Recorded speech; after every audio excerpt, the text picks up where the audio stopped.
Britons reacted furiously after it was revealed his newly named shadow cabinet consisted of MPs who voted Remain in the 2016 Brexit referendum. After being elected as the new Labour leader, Sir Keir Starmer moved quickly to appoint his new shadow cabinet.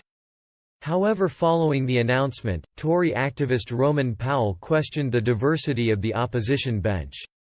The activist soon pointed out that none of the shadow cabinet had voted to leave the EU in 2016. Reacting to the news of the apparent Remain bias, Express readers expressed their outrage at the party. Peter Hall said, "Unbelievable. They have learned nothing. Supposed to be the party of the ordinary working people but persist in ignoring their wishes." Another person wrote, "Hijacked by the left, they'll never learn." Another said, after a failed referendum and 2 failed general elections, the last one with the biggest loss for Labour since the A fourth said, every one of them are Remoaners. Starmer is proving to be a bigger liability than Corbyn. Completely out of touch with the vast majority of the British people, as an ex-lifelong Labour voter, it saddens me to have to admit, that they are now totally unelectable.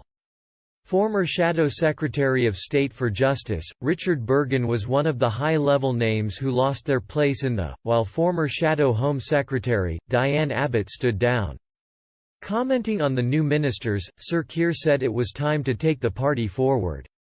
He said, "This is a new team that will take the Labour Party forward in a new era.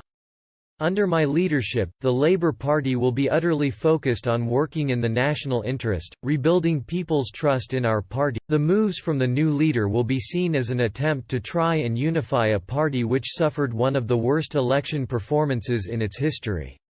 Under Mr Corbyn, Labour lost key seats in the Midlands and north of England. While Boris Johnson managed to unite the country on his clear Brexit message, the Labour Party lost key Leave seats such as Dudley North and Bolsover. In the wake of the recent election, Shadow Chancellor, Annalise Dodds urged Minister not to put ideology over national interest. Her warning comes at a time whereby the government may be forced to extend the Brexit timeline.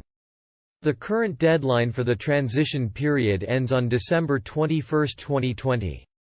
Due to the coronavirus outbreak, some EU officials claim a treaty cannot be agreed.